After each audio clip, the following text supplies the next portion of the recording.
Bonjour mesdames, mesdemoiselles et messieurs, aujourd'hui, dans le cadre de la phytothérapie, nous allons étudier la curcumine comme antioxydant.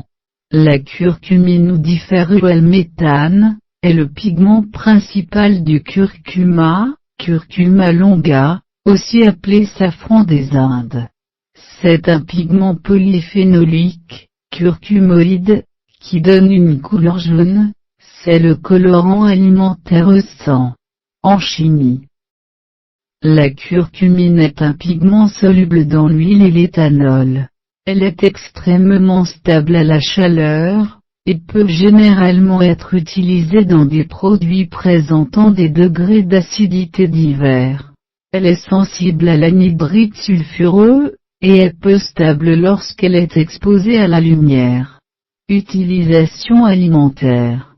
La curcumine peut être utilisée dans des applications diverses, y compris en cuisine dans les crèmes glacées, les sorbets, les produits laitiers, les mélanges secs et certains types de produits de confiserie.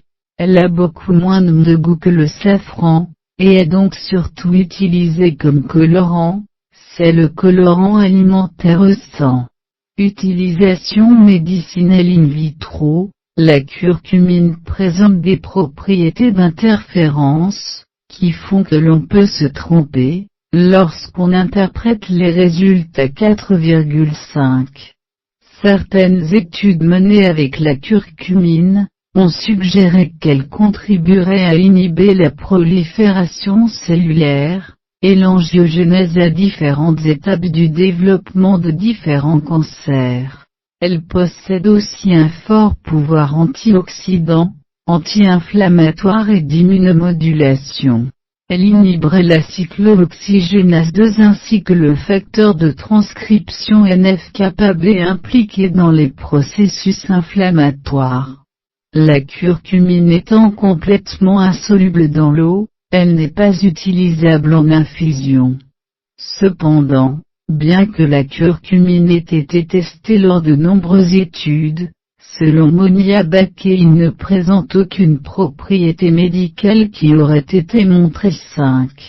D'après une méta-analyse de 2017 portant sur 120 études, la curcumine n'a montré d'efficacité dans aucun essai clinique, amenant les auteurs à conclure que la curcumine est un composé instable, manquant de biodisponibilité, et que c'est par conséquent une piste qui ne mènera probablement nulle part.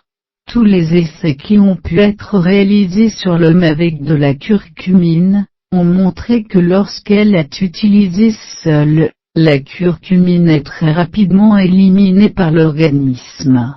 La pipérine, présente dans le poivre noir, est capable d'inhiber les voies d'élimination de la curcumine, et ainsi de multiplier sa biodisponibilité par un facteur 2011.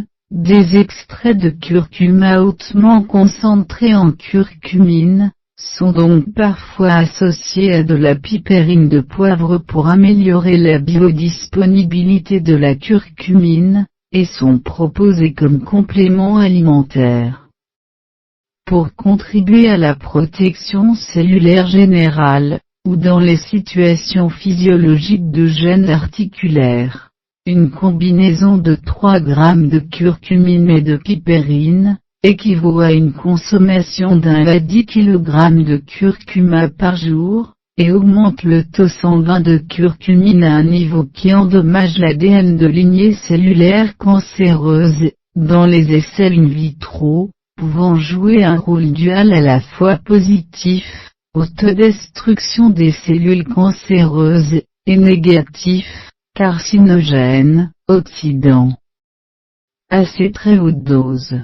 Cependant, en 2012, les études sur la curcumine menées par le professeur Bara Agarwal, précédemment chercheur à MD Anderson Cancer Center, ont été jugées frauduleuses et ont été retirées par l'éditeur. J'en ai terminé et je vous en remercie. Bonjour mesdames.